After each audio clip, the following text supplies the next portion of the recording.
like, bro, yeah, she got a kid. Look at his back. Oh my god.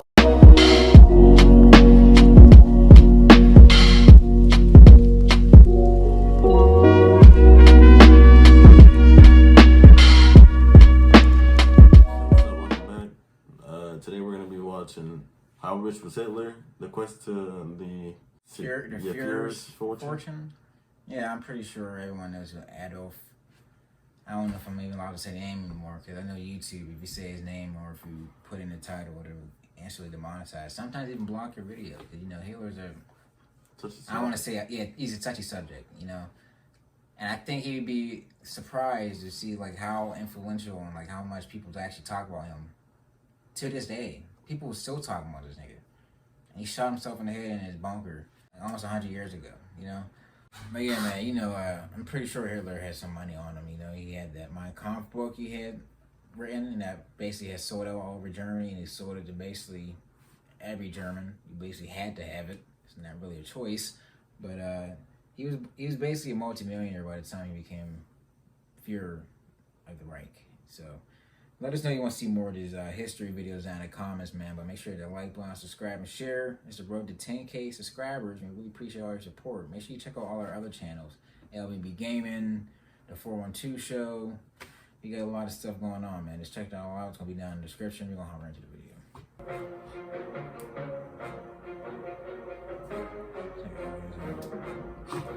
It's ugly as hell. I always want to punch a nigga. What the fuck? What was that? This episode is brought to you by Curiosity Stream, a subscription streaming service created by the founder of the Discovery Channel that offers thousands of documentaries and non-fiction titles from some of the world's best filmmakers, including exclusive originals like Berlin 1945, time travel in cinematic style into the city's most fateful year through the eyes of those who experienced it, and Apocalypse Stalin, the rise of Stalin from bank robber to cold-blooded leader of the Soviet Union. Bank robber? Go to curiositystream.com. These dudes really be coming from nothing Felton and they for ended up unlimited taking over whole access to countries. the world's top documentaries and non-fiction series. And for our fans, use the promo code Mark Felton and you will save 25% off, which comes to only $14.99 a year. That's just $1.25 per month. For the very best in history programming, choose Curiosity Stream. Did you know that at one point, Adolf Hitler was probably the richest man in Europe? How he amassed such wealth is an often ignored part of the history of World War II, and what became of all those riches an equally overlooked story. Hitler certainly wasn't born rich. In fact, he was born neither rich nor poor. His father's respectable job as a career Austro-Hungarian imperial customs officer ensured that his family had a decent lower middle class standing and income. But there was little to spare. Whatever money his parents left Hitler after their deaths, primarily the savings his father had accrued from 30 years loyal service to the state, Hitler frittered away in Vienna, pursuing his dream of becoming an artist. Hitler ended up virtually penniless, living in a men's shelter, eking out a precarious living as a day laborer on building sites or selling watercolors and postcards to tourists. His poverty remained as a World War I soldier on a lance corporal's wage, and by the time he found the German Workers' Party in 1919, sent to spy on its activities by the Reichswehr, he was still poor. But after joining the party and becoming its most prominent spokesman, Hitler began to acquire money and status. Sympathizers and supporters began to donate money, and before long, Hitler had a nice Mercedes car and a small apartment in Munich. The event that transformed Hitler's finances was the publication of his book, Mein Kampf, in 1925, following his release from Landsberg prison after serving a sentence for the beer hall putsch, an attempted revolution in Munich. Hitler needed the money. The Nazi Party was in disarray following the failed putsch, and Hitler also hoped that the book, an autobiographical political manifesto, would win his party more supporters as it began to struggle for power, this time via the democratic vote instead of the gun. The popularity of the book grew as the German economy deteriorated in the late 1920s and early 1930s, and the Nazis' message became more popular. And once Hitler came to power as Chancellor in January 1933, it would become almost an official state publication. Between 1925 and 1933, Hitler made 1.2 million Reichsmarks from book royalties, equivalent today to $5.6 million. However, Hitler was also a successful tax dodger, and during this time he had failed to pay income tax on the money he had earned from the 240,000 book sales. Shortly after coming to power, Hitler received a tax bill amounting to 405,500 Reichsmarks, today an eye-watering $1.6 million. Hitler had no intention of paying up, and steps were quickly taken on his behalf via the Chancellery to have the Führer declared tax-exempt, which he duly was in 1934. Mein Kampf continued to sell well. By the time war broke out in 1939, 5.2 million copies in 11 languages, including English, had been sold.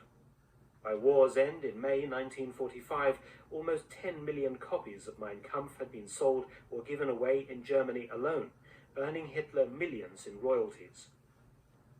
Hitler spent some of this cash on building himself a grand house called the Berghof in Bavaria and purchasing a luxury apartment in Munich.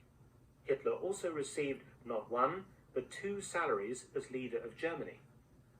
In 1933, on becoming Chancellor, he received that salary from the government. However, following the death of Reich President Field Marshal Paul von Hindenburg in 1934, Hitler merged the offices of Chancellor and President into one new title, Führer, or leader, but also paid himself Hindenburg's old presidential salary. A lot of Hitler's income came as donations from supporters. American car manufacturer Henry Ford was an early admirer and financial donor. The armaments... Forgot about Henry Ford. That nigga was an anti-Semite. Anti-Semites. People tend to forget that eugenics had actually started... Well, the idea of eugenics began in Britain. It came to America, and then the practice really became something. Like, they had eugenics offices and shit where they had white people going around, going to these black neighborhoods with different measuring sticks, measuring black people's heads, their craniums, trying to understand why they think that black people are just racially inferior to them. They were basically trying to use racism. They were trying to use science to base racism, to make it seem right. You know, to try to understand, to try to make all these dumbass differences between races, like, oh, the nose, cranium, elite. It's like, nigga, shut the... What are you talking about, nigga? It's a cranium. It's about what's in here in your brain, buddy. It's about what type of thoughts you're shown and taught as a kid, as you're brought up. Yeah, and it's type, like, what type of behavior you're shown, what type of behavior you become accustomed to. That shapes people, not your cranium or your skin color. This is the type of bullshit that they use to try to hold people down and shit. All these different movements talking about, it's all about color, man. It's the skin that's holding us back. No, nigga, it's these rich elites, these perverts, up in these buildings. 3 companies, nigga, own everything on this planet. 3, nigga. 3.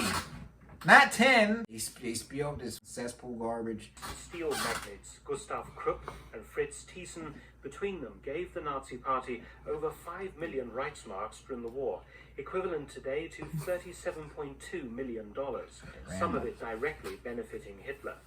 Some of these donations were used by Hitler's sinister private secretary, Martin Bormann, to create special buildings for Hitler's amusement, most famously the Eagle's Nest above the Berghof. So how much in total did Hitler receive from such corporate donors? It's been calculated by historians that between 1933 and 1945, Hitler received about 700 million Reichsmarks, equivalent today to a staggering $5.2 billion, making Hitler one of the richest men in the world at the time. Another way for Hitler to make money was by charging a royalty on his image, specifically those used on postage stamps. Hitler received a small royalty payment on every stamp sold in Nazi Germany, generating millions more that were hidden in many different bank accounts, or invested into art and properties, among other things, by Hitler's business manager Max Amann, who incidentally was an old World War I buddy of Hitler's from his regiment. So what became of all this wealth when Hitler died on the 30th of April 1945 in his Berlin bunker? Shortly before his death, Hitler dictated his last will and testament to his secretary, Karl Junge, copies being sent out of the bunker by military courier.